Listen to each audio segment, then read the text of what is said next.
sometimes people deal with things every day and they don't really give any thought to what they're stored in. So Right on. we're going to be talking about interesting, unique, vintage, and older storage containers. Yeah. Things that you wouldn't think about, such as this wooden vintage sewing machine or sewing box.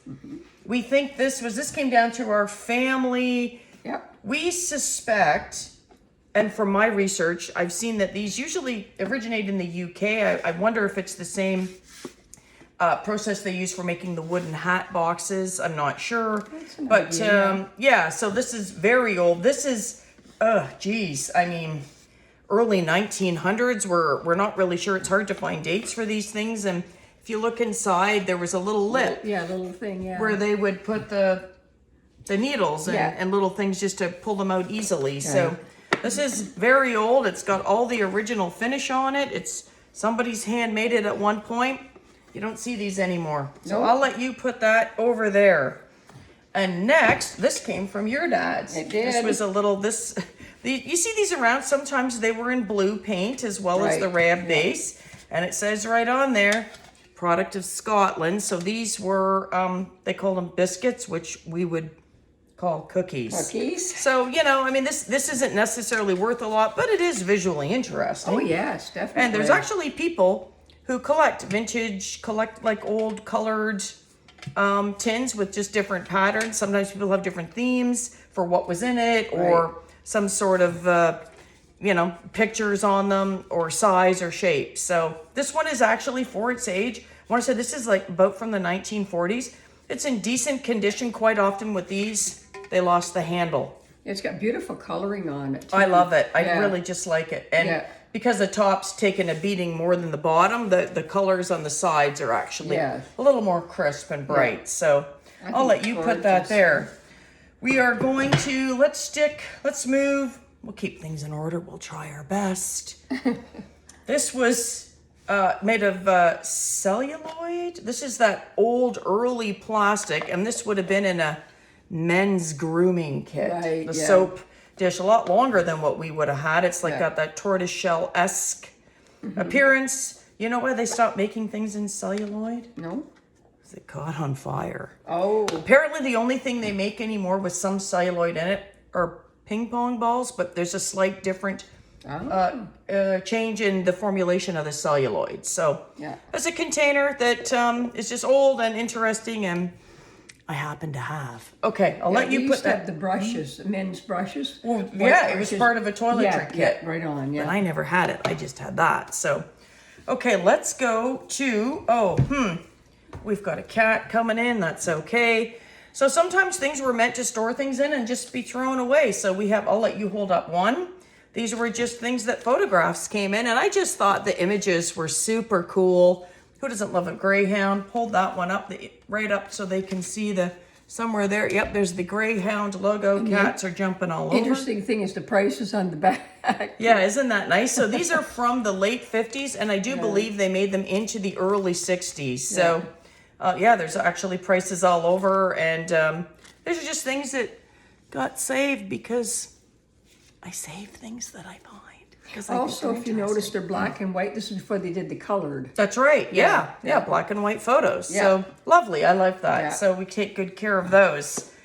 Okay, let's move into the 70s. Okay. You with me? I am. So it's always easy to figure out when seed packages were made. I just thought this was a beautiful picture. This was never used.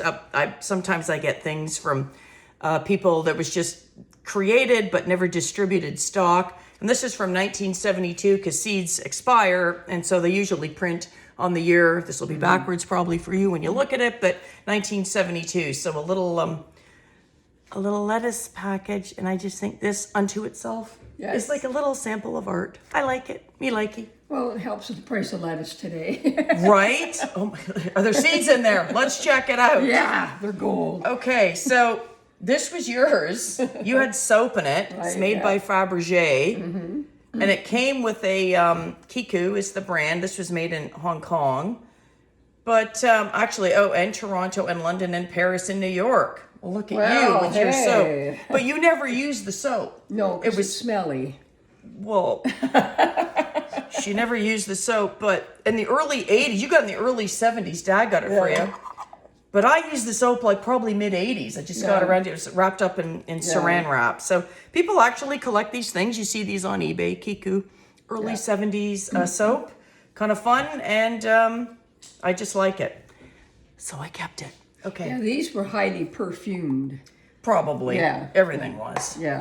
Okay, so still in the 70s. Do you want some Senf? Oh, hey. Senf. Yeah. A mustard pail from Germany, bulk mustard. I mean, this company still, this is Kuhn. They still exist, but this is what restaurateurs would have. And they actually still do sell it bulk. It's a different container and packaging, or different lid, I should say. But the handle is now all plastic, and people don't usually do the metal handles anymore. So this was eventually, I think, bound for the garbage, but I saved it. I would too. Yeah, I like it. I think it's kind of cool. Okay, so now we're going to go into the 80s. Now, we don't have big hair. We don't have the shoulder pads or, you know, that over-the-top makeup. But we do have travel containers that you would get when you took an Air Canada flight. So I guess you were supposed to lather up. Here's a wee little soap dish. There's the Air Canada logo on it. I wonder if were they losing luggage back then like they are now? I don't know. All right, so there's a little soap dish. Yeah. This had a wee little washcloth in it. Yeah. We got these somehow. We don't know who flew Air Canada in the 80s. We don't remember. And this would have had a foldable little portable traveling toothbrush. So kind of cool. I think flying anymore, we're lucky if we get water, maybe. Yes. I don't even know. A toothpick. Well, I don't even think you get those. That's a weapon. Okay, so interesting, cool containers that most people probably don't have these, but they're just interesting nonetheless. And I keep things. Okay, so you put those over there. Also in the 80s, this was just a limited edition. I remember. Band-Aids. Oh, ouchie fixer. It was just a Band-Aid box, and it was a limited edition. And I kept it because I thought it was cool. Mm-hmm. They said this is Elastoplast. This isn't the I am stuck on Band-Aid. So it says limited edition right there. Yeah. Great research, Audrey. Yeah. Okay, and last but not least, we have, this is 2005. So technically it's 17 years old? Yeah. But it's just a metal cute. It was collectible back in the time. Electrasol 3-in-1 tabs. The Jetsons. For your dishwasher. And it was doing a retro vibe back then of the Jetsons. Jetsons, yeah. Which was a popular cartoon that we liked growing up. Yeah. Well, I like growing up. You watched us. You watched us watching it.